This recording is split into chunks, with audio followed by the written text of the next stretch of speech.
for thou art fortunate in all thy deeds. Warwick, your grace hath still been famed for virtuous, and now may seem as wise as virtuous, by spying and avoiding fortune's malice. For few men rightly temper with the stars. Yet in this one thing let me blame your grace, for choosing me when Clarence is in place. George, no, Warwick, thou art worthy of the sway, to whom the heavens in thy nativity adjudged an olive branch and laurel crown, as likely to be blessed in peace and war, and therefore I yield thee my free consent. Warwick, and I choose Clarence only for protector. King Henry, Warwick and Clarence, give me both your hands. Now join your hands, and with your hands your hearts, that no dissension hinder government. I make you both protectors of this land, while I myself will lead a private life, and in devotion spend my latter days, to sin's rebuke and my Creator's praise. Warwick, what answers Clarence to his sovereign's will? George, that he consents if Warwick yield consent, for on thy fortune I repose myself. Warwick, why then though loath yet I must be content. We 100 yoke together, like a double shadow, to Henry's body and supply his place. I mean in bearing weight of government, while he enjoys the honour and his ease. And Clarence, now then it is more than needful, forthwith that Edward be pronounced a traitor, and all his lands and goods be confiscate. George, what else, and that succession be determined. Warwick, I therein Clarence shall not want his part. King Henry, but with the first of all your chief affairs, let me entreat, for I command no more, that Margaret your queen and my son Edward be sent for to return from France with speed. For till I see them here by doubtful fear, my joy of liberty is half eclipsed. George, it shall be done, my sovereign, with all speed. King Henry, my lord of Somerset, what youth is that, of whom you seem to have so tender care? Somerset. My liege, it is young Henry, Earl of Richmond. King Henry, come hither, England's hope, if secret powers lays his hand on his head, suggest but truth to my divining thoughts. This pretty lad will prove our country's bliss. His looks are full of peaceful majesty, his head by nature framed to wear a crown, his hand to wield a sceptre, and himself likely in time to bless a regal throne. Make much of him, my lords, for this is he, must help you more than you are hurt by me. Enter a post. Warwick, what news, my friend? Post, that Edward is escaped from your brother, and fled as he hears since to Burgundy. Warwick, unsavoury news, but how made he escape? Post, he was conveyed by Richard, Duke of Gloucester, and the Lord Hastings, who attended him, in secret ambush on the forest side, and from the bishop's huntsmen rescued him, for hunting was his daily exercise. Warwick, my brother was too careless of his charge, but let us hence, my sovereign, to provide a salve for any sore that may betide. Exeunt all but Somerset, Richmond, and Oxford. Somerset. My lord, I like not of this flight of Edward, for doubtless Burgundy will yield him help, and we shall have more wars before be long, as Henry's late presaging prophecy. 999. Glad my heart with hope of this young Richmond, so doth my heart misgive me in these conflicts, what may befall him to his harm and ours. Therefore Lord Oxford, to prevent the worst, forthwith we 100 send him hence to Brittany, till storms be past of 153 enmity. Oxford. Aye, for if Edward repossess the crown, 'tis like that Richmond with the rest shall down. Somerset. It shall be so, he shall to Brittany. Come therefore, let's about it speedily. Scene 7 before York. Flourish, enter King Edward, Richard, Duke of Gloucester, Hastings and soldiers. King Edward. Now brother Richard, Lord Hastings and the rest. Yet thus far fortune maketh us amends, and says that once more I shall interchain my waned state for Henry's regal crown. Well have we passed and now repassed the seas, and brought desired help from Burgundy.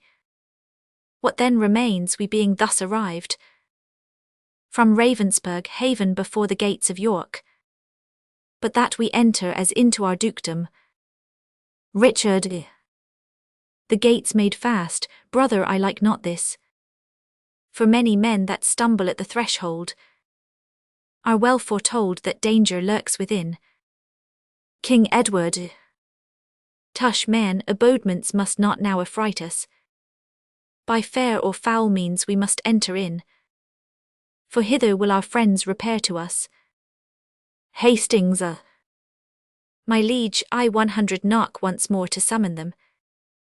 Enter on the walls the Mayor of York and his brethren. Chapter 1000. Ire. My lords, we were forewarned of your coming, and shut the gates for safety of ourselves. For now we owe allegiance unto Henry. King Edward. But Master Mayor, if Henry be your king, yet Edward at the least is Duke of York. Chapter 1000. Ire. True, my good lord, I know you for no less. King Edward. Why, and I challenge nothing but my dukedom, as being well content with that alone. Richard. But when the fox hath once got in his nose, he 100 soon find means to make the body follow. Hastings. Why, Master Mayor, why stand you in a doubt? Open the gates, we are King Henry's friends. Chapter 1000. Ire. I say you so, the gates shall then be opened. Richard. A wise, stout captain and soon persuaded. Hastings. The good old man would fain that all were well, so 'twere not long of him, but being entered, I doubt not but we shall soon persuade both him and all his brothers unto reason. Enter the mayor and 2 aldermen below. King Edward. So, Master Mayor, these gates must not be shut, but in the night or in the time of war. What fear not, man, but yield me up the keys, for Edward will defend the town and thee, and all those friends that deign to follow me. March, enter Montgomery with drum and soldiers. Richard. Brother, this is Sir John Montgomery, our trusty friend, unless I be deceived. King Edward. Welcome, Sir John, but why come you in arms? Chapter 1000. Montgomery. To help King Edward in his time of storm, as every loyal subject ought to do. King Edward. Thanks, good Montgomery, but we now forget our title to the crown, and only claim our dukedom till God please to send the rest. Chapter 1000. Montgomery. Then fare you well, for I will hence again. I came to serve a king and not a duke. Drummer, strike up and let us march away. The drum begins to march. King Edward. Nay, stay, Sir John, a while, and we 100 debate by what safe means the crown may be recovered.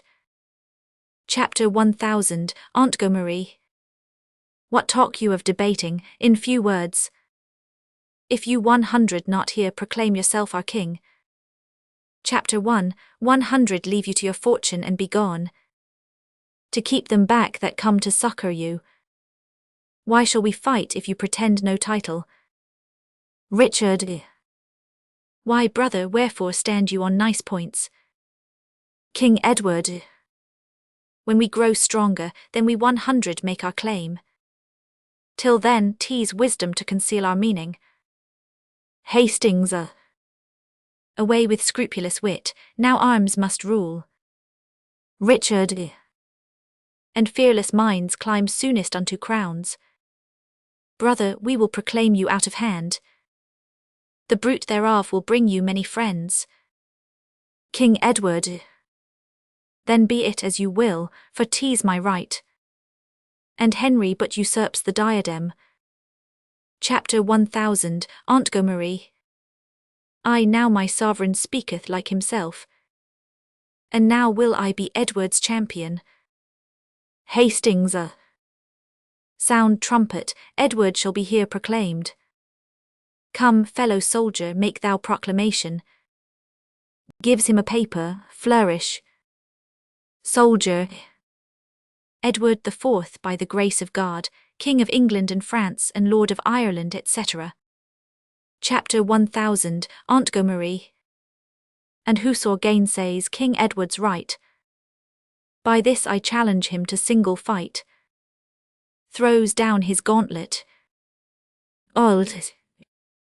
Long live Edward the Fourth. King Edward. Thanks, brave Montgomery, and thanks unto you all. If fortune serve me, I 100 requite this kindness. Now for this night let's harbour here in York. And when the morning sun shall raise his car above the border of this horizon, we 100 forward towards Warwick and his mates. For well I wot that Henry is no soldier. Ah, froward Clarence, how evil it beseems thee to flatter Henry and forsake thy brother.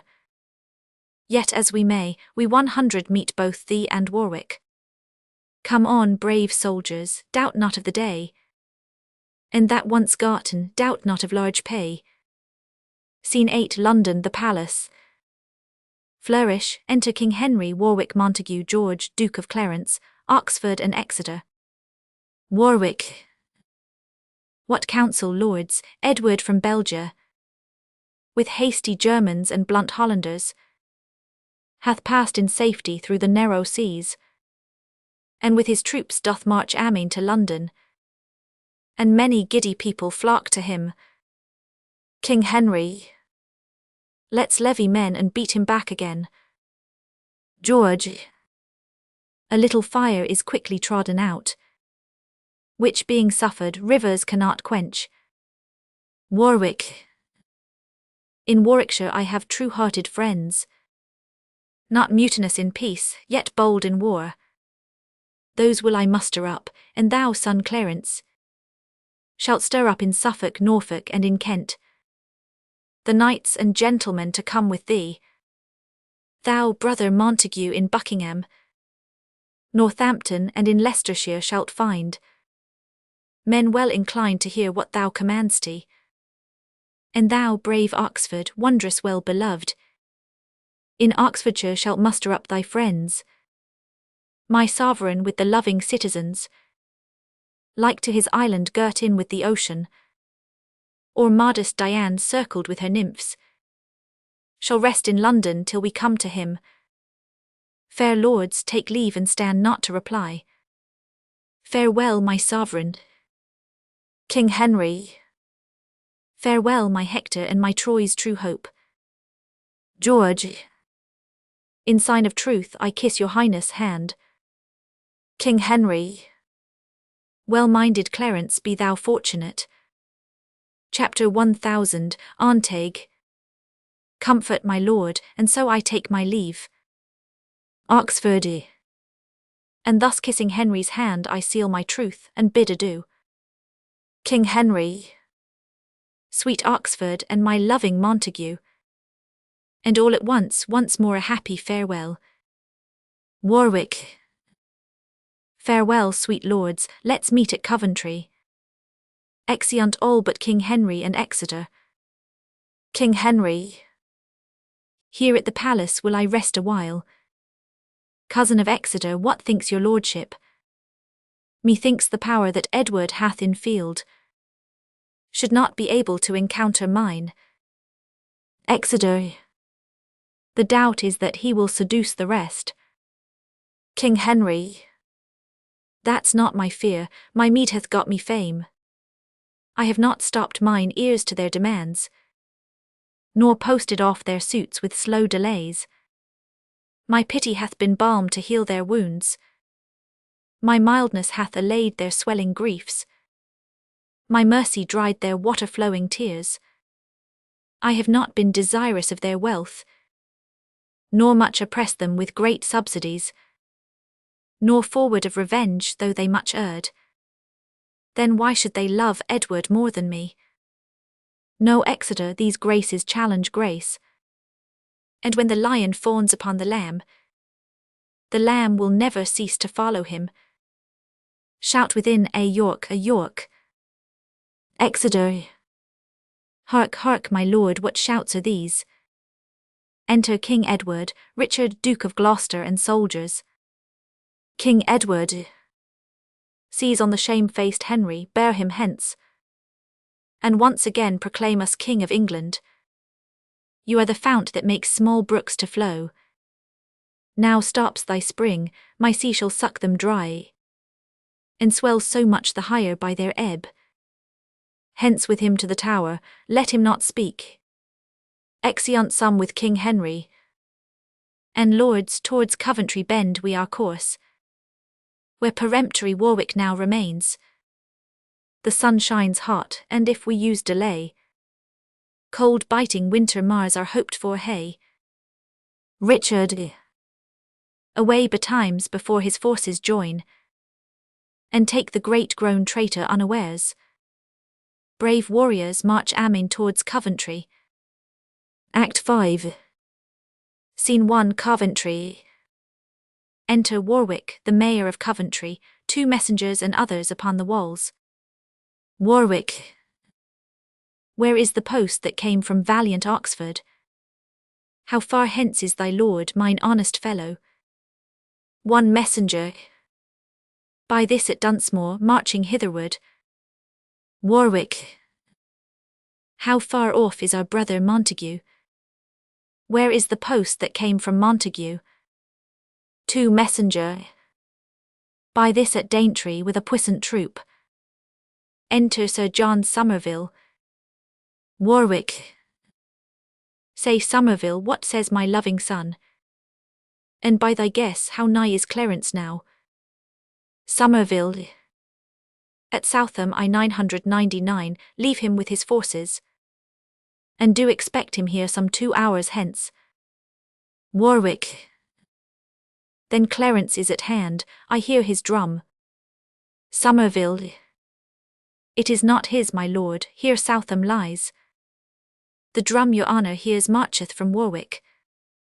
Warwick. Who should that be, belike unlooked-for friends? Somerville. They are at hand, and you shall quickly know.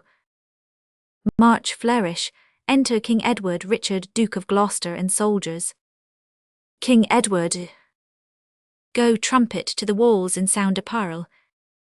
Richard. See how the surly Warwick mans the wall. Warwick. O unbid spite, is sportful Edward come? Where slept our scouts, or how are they seduced, that we could hear no news of his repair? King Edward. Now, Warwick, wilt thou ope the city gates? Speak gentle words and humbly bend thy knee. Call Edward king, and at his hands beg mercy, and he shall pardon thee these outrages. Warwick. Nay, rather wilt thou draw thy forces hence? Confess who set thee up and plucked thee down. Call Warwick patron and be penitent, and thou shalt still remain the Duke of York. Richard. I thought at least he would have said the king.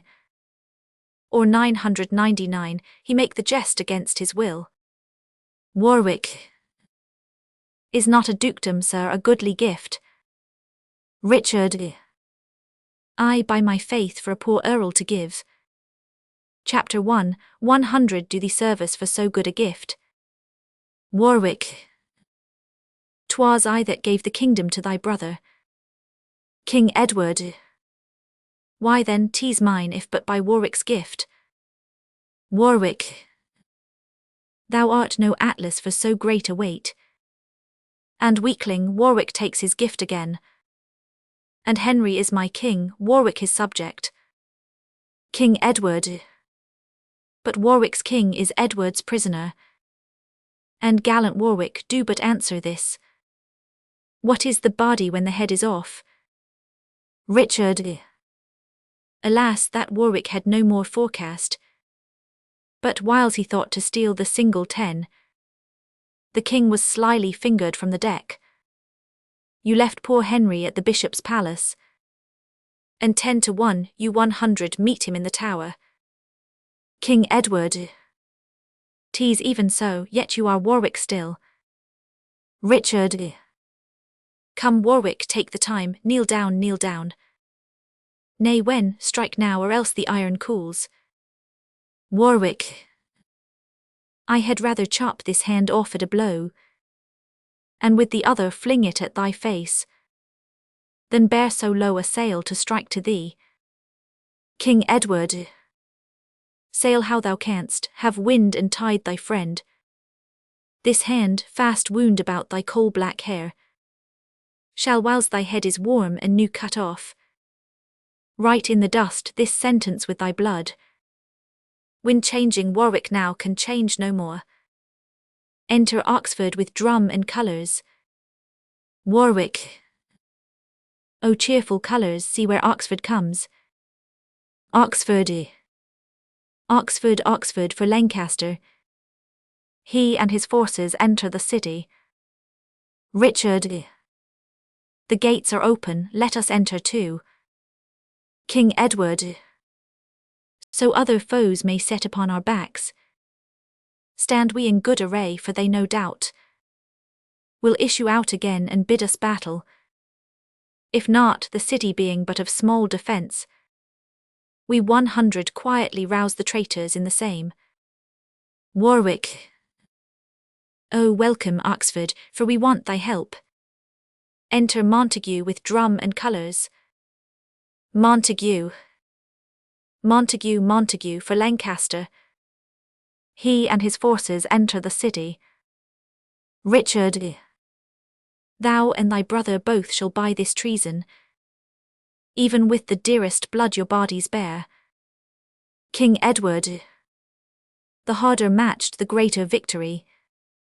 My mind presageth happy gain and conquest. Enter Somerset with drum and colours. Somerset, Somerset, Somerset for Lancaster. He and his forces enter the city.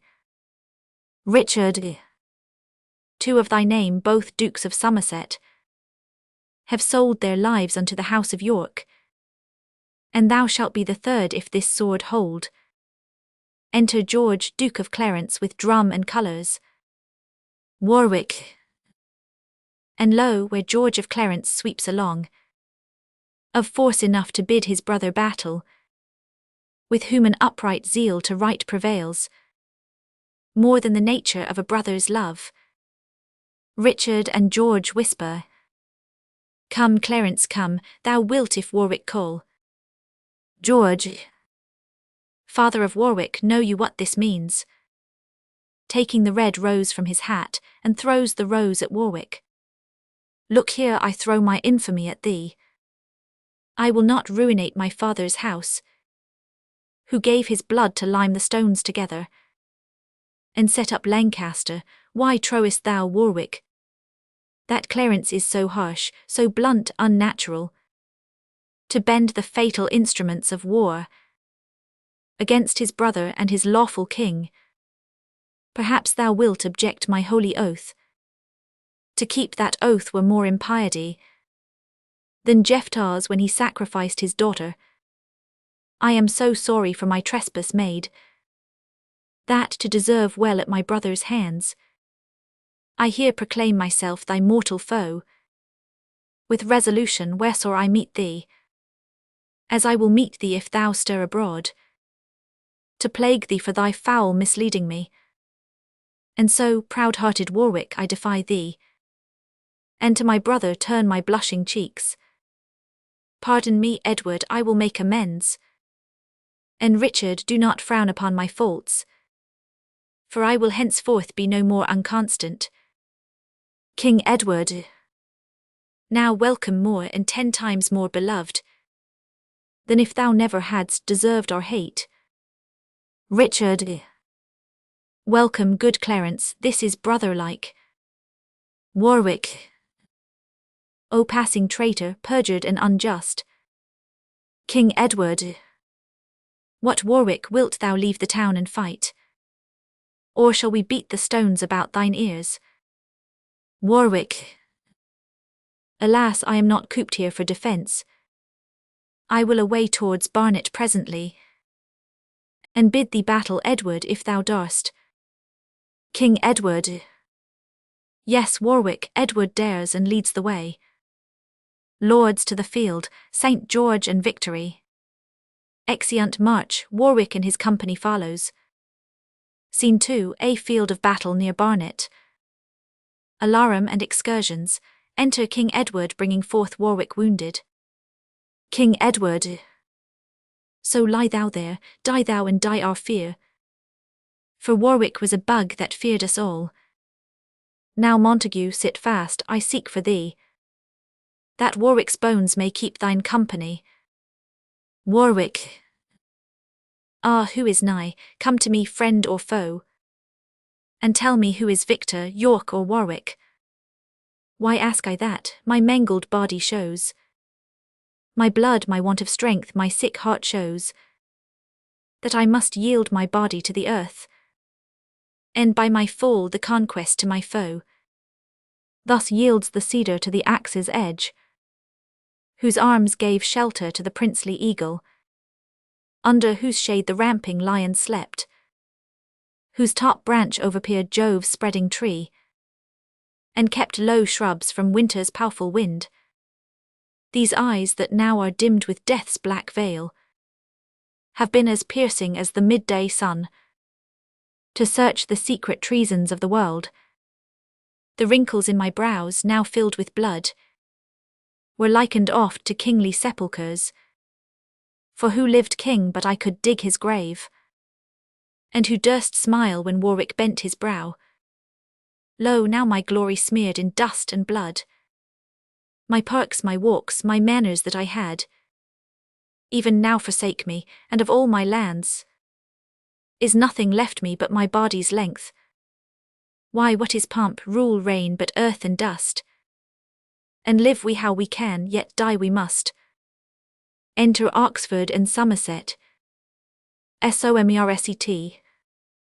Ah, Warwick, Warwick, wert thou as we are, we might recover all our loss again. The Queen from France hath brought a puissant power. Even now we heard the news. Ah, couldst thou fly?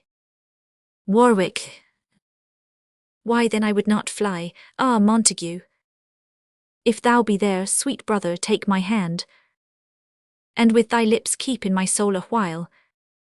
Thou lovest me not, for brother, if thou didst, thy tears would wash this cold congealed blood, that glues my lips and will not let me speak.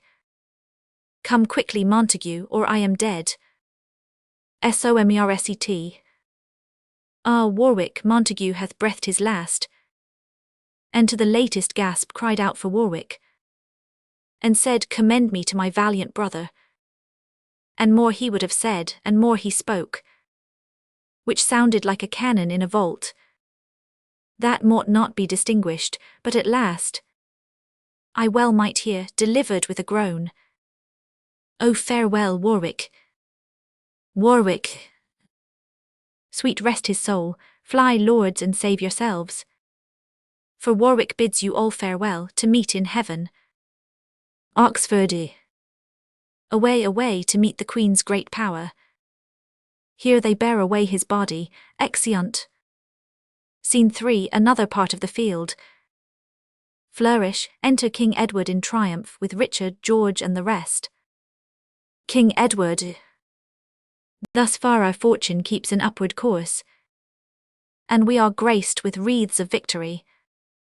But in the midst of this bright shining day, I spy a black, suspicious, threatening cloud that will encounter with our glorious sun ere he attain his easeful western bed.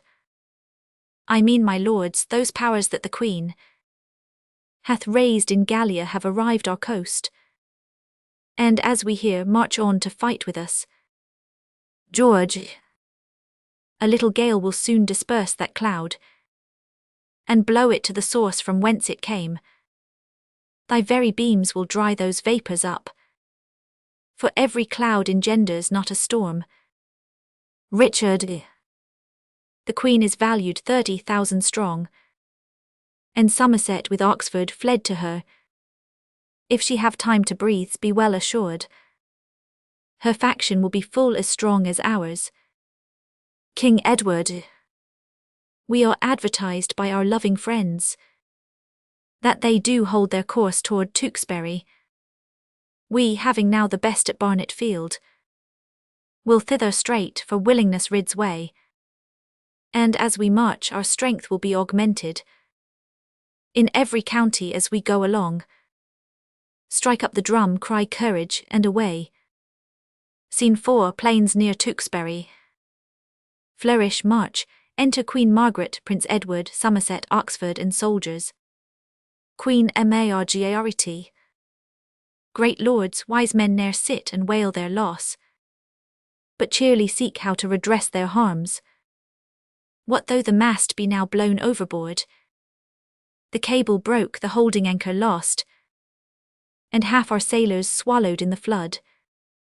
Yet lives our pilot still, is meet that he should leave the helm and like a fearful lad, with tearful eyes add water to the sea, and give more strength to that which hath too much. Whiles in his moan the ship splits on the rock, which industry and courage might have saved. Ah, what a shame, ah, what a fault with this! Say Warwick was our anchor, what of that? And Montague our topmast, what of him? Our slaughtered friends the tackles, what of these? Why is not Oxford here another anchor, and Somerset another goodly mast? The friends of France are shrouds and tacklings, and though unskilful, why not Ned and I? For once allowed the skilful pilot's charge, we will not from the helm to sit and weep, but keep our course though the rough wind say no, from shelves and rocks that threaten us with wrack, as good to chide the waves as speak them fair. And what is Edward but a ruthless sea? What Clarence but a quicksand of deceit? And Richard but a ragged fatal rock? All these the enemies to our poor bark. Say you can swim, alas, 'tis but a while. Tread on the sand, why there you quickly sink. Bestride the rock, the tide will wash you off. Or else you famish, that's a threefold death. This speak I, lords, to let you understand, if case some one of you would fly from us, that there's no hoped for mercy with the brothers, more than with ruthless waves, with sands and rocks. Why courage then, what cannot be avoided? 'Twere childish weakness to lament or fear. Prince Edward, methinks a woman of this valiant spirit should, if a coward heard her speak these words, infuse his breast with magnanimity, and make him naked foil a man at arms. I speak not this as doubting any here, for 999 I but suspect a fearful man. He should have leave to go away betimes, lest in our need he might infect another, and make him of the like spirit to himself. If any such be here, as God forbid, let him depart before we need his help. Oxford, women and children of so high a courage, and warriors faint, why 'twere perpetual shame. O brave young prince, thy famous grandfather doth live again in thee, long mayst thou live, to bear his image and renew his glories. Sommerset. And he that will not fight for such a hope, go home to bed and like the owl by day, if he arise be mocked and wondered at. Queen Margaret. Thanks gentle Somerset, sweet Oxford thanks, Prince Edward, and take his thanks that yet hath nothing else. Enter a messenger. Messenger. Prepare you lords, for Edward is at hand, ready to fight, therefore be resolute. Oxford. I thought no less, it is his policy to haste thus fast, to find us unprovided. Sommerset. But he's deceived, we are in readiness. Queen Margaret. This cheers my heart to see your forwardness. Oxford. Here pitch our battle, hence we will not budge. Flourish and march, enter King Edward, Richard, George and soldiers. King Edward. Brave followers, yonder stands the thorny wood, which by the heavens' assistance and your strength must by the roots be hewn up yet ere night. I need not add more fuel to your fire, for well I wot ye blaze to burn them out. Give signal to the fight and to it, lords. Queen Margaret. Lords, knights and gentlemen, what I should say, my tears gainsay, for every word I speak. Ye see I drink the water of my eye. Therefore no more but this, Henry your sovereign is prisoner to the foe, his state usurped, his realm a slaughterhouse, his subjects slain, his statutes cancelled and his treasure spent. And yonder is the wolf that makes this spoil. You fight in justice, then in God's name, lords, be valiant and give signal to the fight. Alarum, retreat, excursions, exeunt both armies.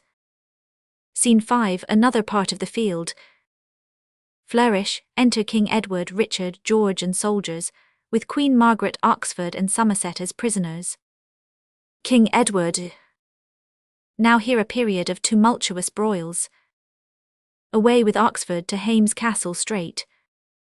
For Somerset off with his guilty head. Go, bear them hence, I will not hear them speak. Oxford. For my part, I 100 not trouble thee with words. Sommerset.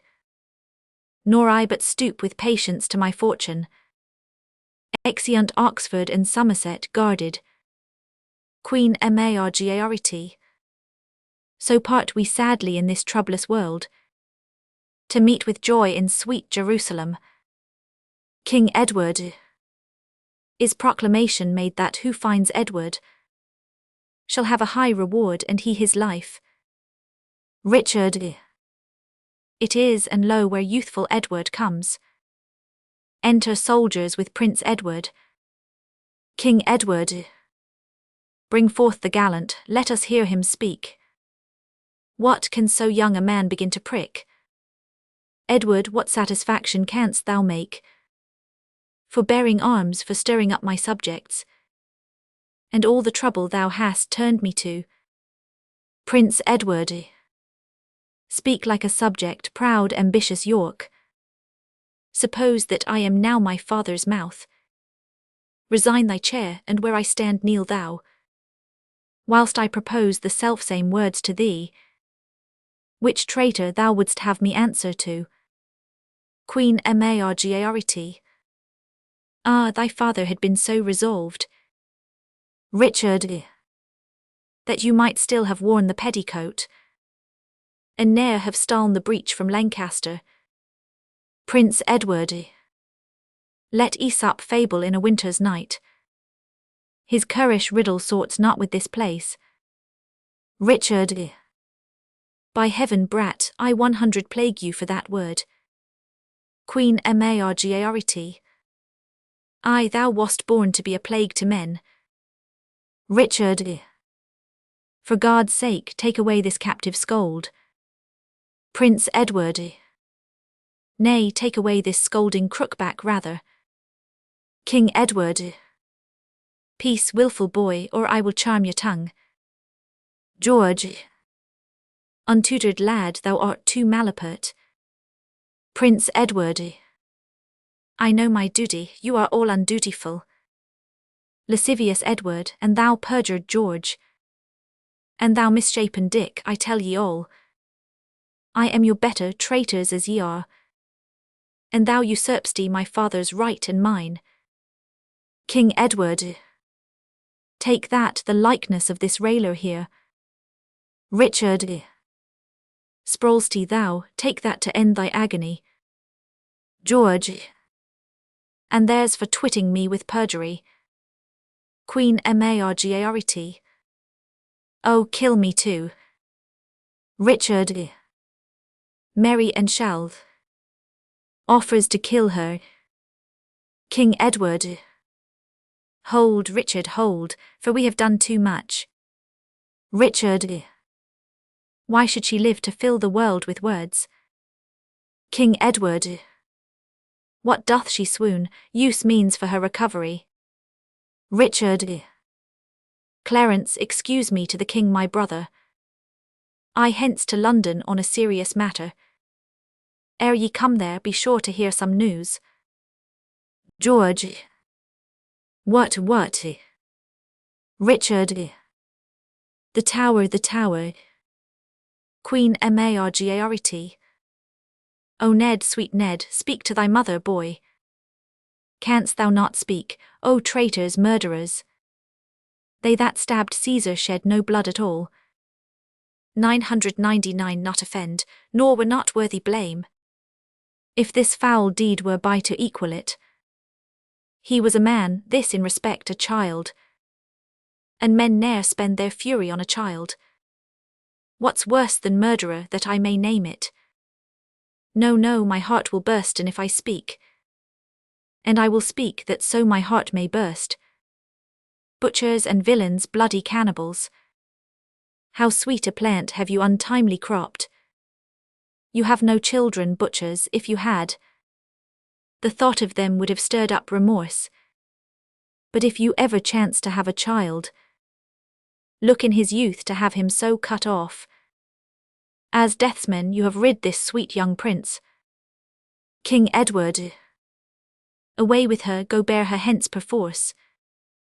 Queen Margaret. Nay, never bear me hence, dispatch me here. Here sheathe thy sword, I pardon thee my death.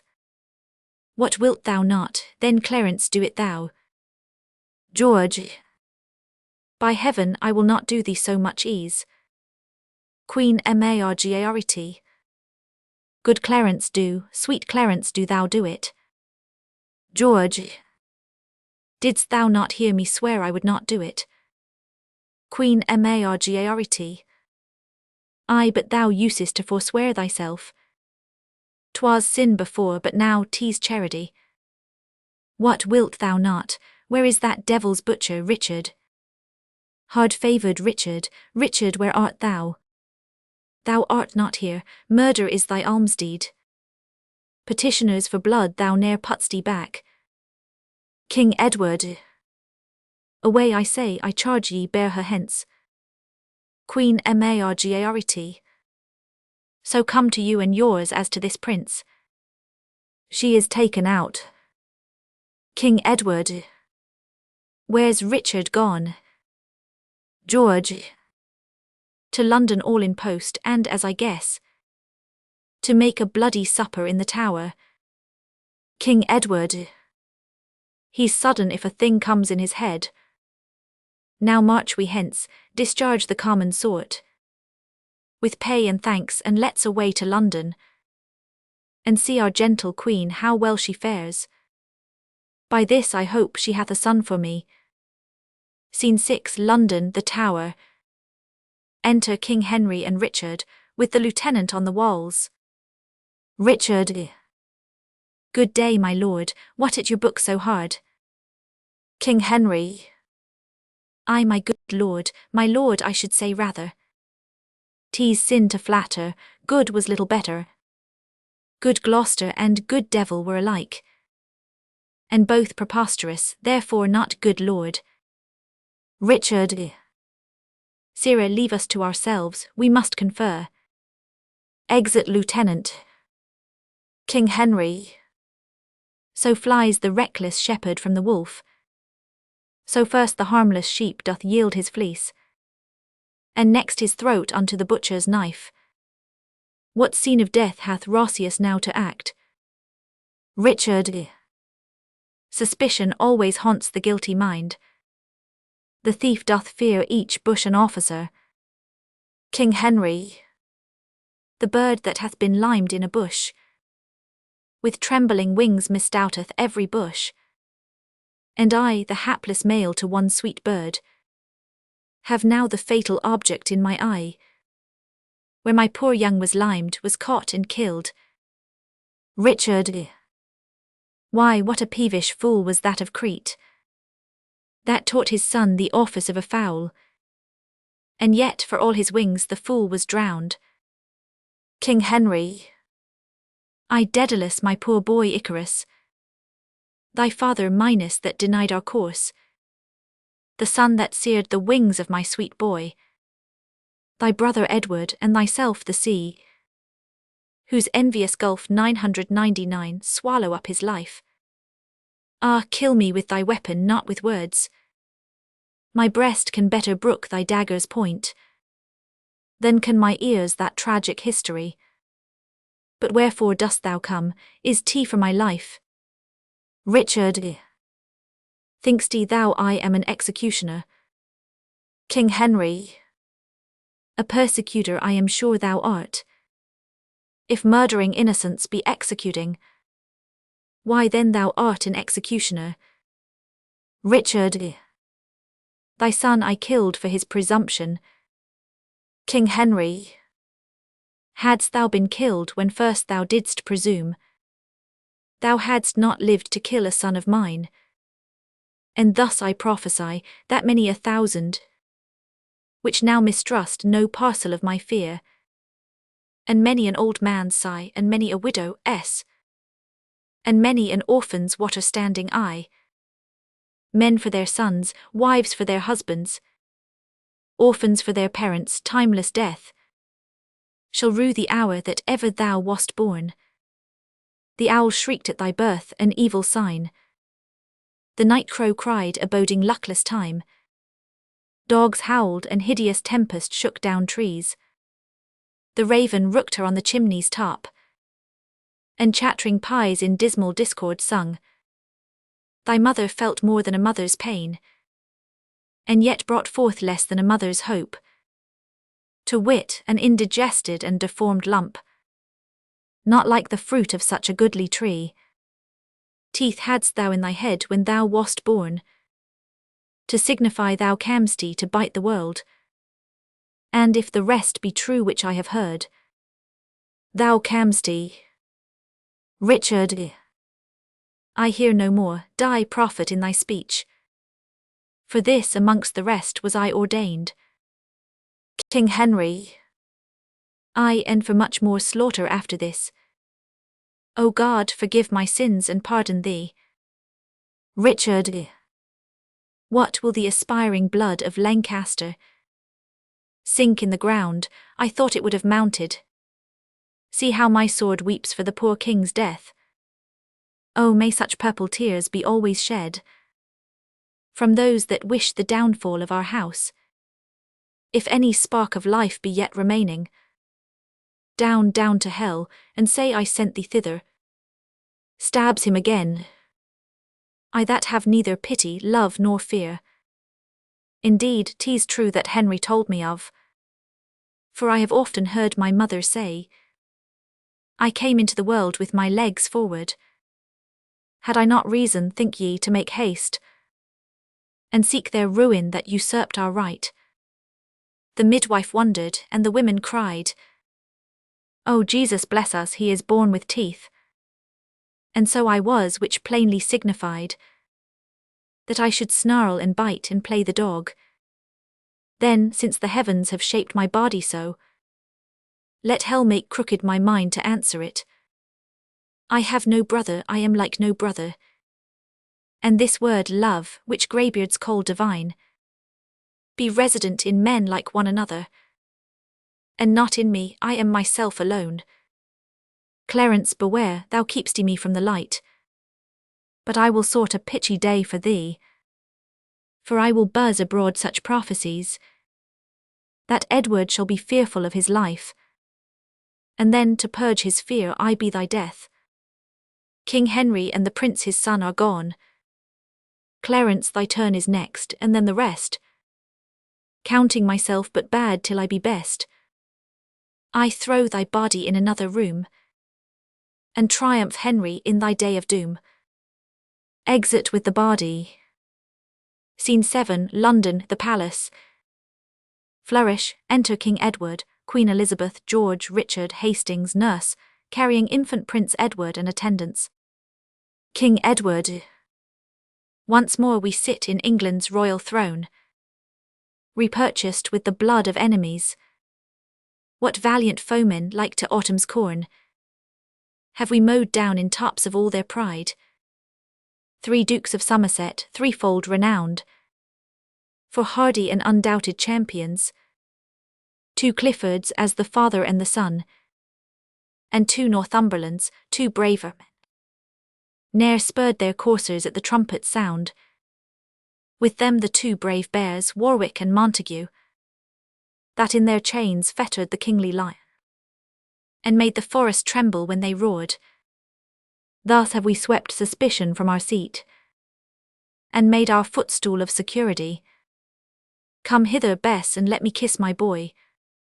Young Ned, for thee, thine uncles, and myself, have in our armours watched the winter's night, went all afoot in summer's scalding heat, that thou mightst repossess the crown in peace, and of our labours thou shalt reap the gain.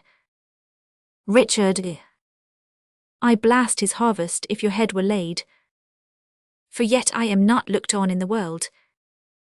This shoulder was ordained so thick to heave, and heave it shall some weight or break my back. Work thou the way, and that shall execute. King Edward. Clarence and Gloucester, love my lovely queen, and kiss your princely nephew, brothers both. George, the duty that I owe unto your majesty, I seal upon the lips of this sweet babe. Queen Elizabeth. Thanks, noble Clarence, worthy brother, thanks. Richard, and that I love the tree from whence thou sprangst. Witness the loving kiss I give the fruit.